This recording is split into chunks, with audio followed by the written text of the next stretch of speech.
साथीहरु आजको यस भिडियोमा म तपाईहरुलाई हरेक एन्ड्रोइड मोबाइलहरुको यो जुन लक स्क्रिन हुन्छ त्यो लक स्क्रिन कसरी चेन्ज गर्ने भन्ने कुरा आजको यस भिडियोमा म तपाईहरुलाई सिकाउन गइरहेको छु।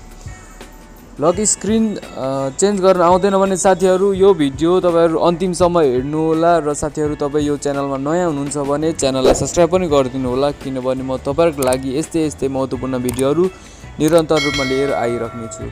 हुन्छ साथीहरु आजको भिडियो ढिलो नगरी सुरु गरौँ। सबभन्दा सुरुमा साथीहरु मोबाइलको लक स्क्रिन चेन्ज गर्नको लागि तपाईहरुले ओपन गर्नुपर्ने हुन्छ सेटिंग्स। सबभन्दा सुरुमा ओपन गर्नुहोस् सेटिंग्स ओपन गरिसकेपछि यहाँदेखि स्क्रोल गर्दै तल जानुहोस् र यहाँनिर तपाई देख्न सक्नुहुन्छ पासवर्ड एन्ड सिक्युरिटी, यसमा क्लिक गर्नुहोस्। त्यसपछि यहाँदेखि तपाई देख्न सक्नुहुन्छ पासवर्ड, यसमा क्लिक गर्नुहोस्। क्लिक गरिसकेपछि यहाँनेरि तपाईले पुरानो लगाउनु भएको जुन पासवर्ड के छ त्यो टाइप गर्नुहोस्, जस्तै मैले यहाँ टाइप गरे। त्यसपछि यस प्रकारको इन्टरफेस तपाई देख्न सक्नुहुन्छ र यहाँबाट चाहिँ तपाईहरुले यहाँनेरि टर्न अफ स्क्रिन लकमा क्लिक गर्नुभयो भने तपाईहरुको मोबाइलमा यो जुन पासवर्ड लागेको थियो त्यो लाग्दैन, त्यो बन्द हुन्छ। र यदि तपाई पासवर्ड फेरि चेन्ज गर्न सक्नुहुन्छ, फेरि पासवर्ड चेन्ज गर्न चाहनुहुन्छ भने यो जुन पिन भन्ने अप्सन छ, यदि तपाई यहाँनेरि यस्तो खालको जस्तो यहाँनेरि जुन छ नि इन्टर 4x4 देखि 16 नम्बर्स टु अनलक डिभाइस, यदि तपाई यो खालको राख्न चाहनुहुन्छ भने यसमा टिक गर्नु होला र यसमा चाहिँ गट इट भन्ने अप्सन छ, यसमा टिक गर्नु होला र यहाँनेरि चाहिँ तपाई 1 2 3 4 हरेक यहाँनेरि फोन नम्बरहरु लगायतका नम्बरहरु कोडहरु यहाँनेरि लगाउन सक्नुहुन्छ।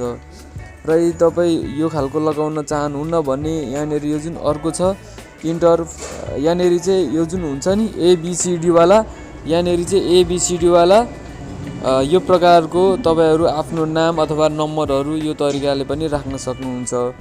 यसैगरी यदि तपाई प्याटर्न नै राख्न चाहनुहुन्छ भने यसमा टिक गर्नु होला। फेरि प्याटर्नमा टिक गरिसकेपछि यहाँनेरि फेरि गट इटमा फेरि क्लिक गर्नु होला। त्यसपछि यहाँदेखि यसरी तपाई के प्याटर्न राख्न चाहनुहुन्छ त्यसमा टाइप गरी त्यसलाई कन्फर्म गर्नु होला। यदि गरिसकेपछि साथीहरु तपाईहरुको जुन पासवर्ड लगाउनु भएको थियो त्यो चेन्ज भइसकेको छ, तपाईहरुको जुन पुरानो पासवर्ड थियो त्यो चेन्ज भइसकेको छ।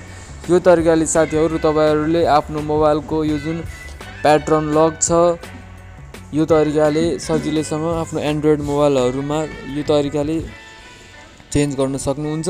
आशा गर्दछु साथीहरु यो भिडियो हेरिसकेपछि तपाईहरुले पनि आफ्नो मोबाइलको प्याटर्न लकहरु यो तरिकाले चेन्ज गर्न सक्नुहुन्छ। भिडियो तपाईहरुलाई कस्तो लाग्यो कमेन्ट बक्समा कमेन्ट लेखिदिनु होला। साथीहरुमा चाहिँ यो भिडियोलाई शेयर गरिदिनु होला र अन्तिमसम्म भिडियो हेरिदिनु भएकोमा र च्यानललाई पनि सब्स्क्राइब गरिदिनु भएकोमा तपाईहरुलाई धेरै धन्यवाद छ। आउने अर्को भिडियोमा म फेरि तपाईहरुको लागि यस्तै महत्त्वपूर्ण भिडियोहरु निरन्तर रूपमा लिएर आउने छु। आजको यो भिडियोमा साथीहरु म तपाईहरुलाई यति सिकाउँदै बिदा माग्छु। धन्यवाद।